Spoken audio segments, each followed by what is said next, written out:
Trigger point fun notes.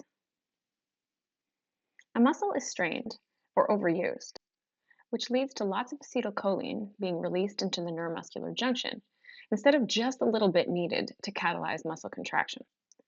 Normally, when ACH is released, the sarcoplasmic reticulum releases calcium, and that causes the myofilament inside the muscle to start contracting.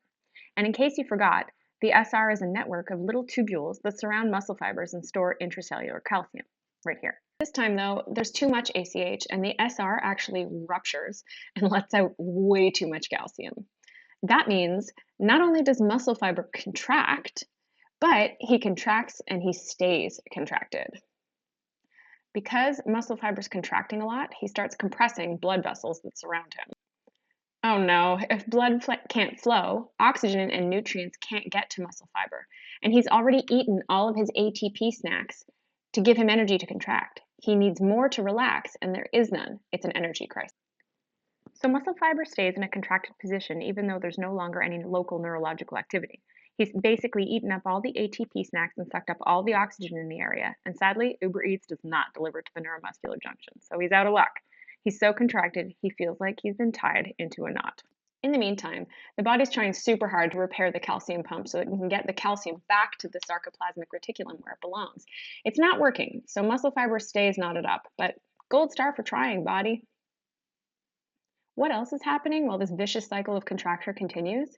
Well, pain receptors are totally stressed out from everything that's been going on, so they're firing unnecessarily and causing the brain to feel more pain.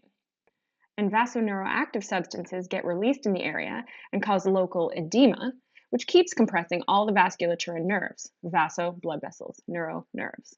Also a cause for pain.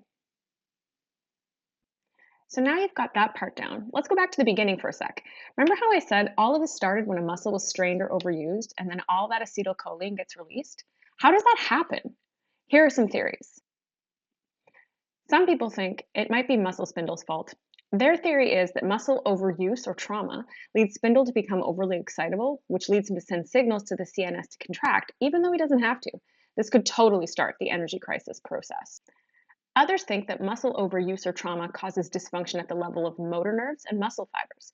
Essentially, they think the communication between the two gets out of control, causes the whole process to glitch, which eventually leads to the rupture of the SR. Kind of like when you poke your little brother one too many times and he finally loses his shit and starts yelling. Still, others aren't convinced that it's a neuron muscle issue causing the trigger point. The theory is that it's actually the CNS causing the problem. The CNS becomes hypersensitive to pain signals from the nociceptors and tell muscle fiber to contract over and over again. So there you have it. We definitely know trigger points exist, but the jury's out on the root cause. What we do know is there's very likely an energy crisis within the muscle cells, and we know that manually squishing the muscle helps release things and settle them back to normal. And that's it. Thanks for watching.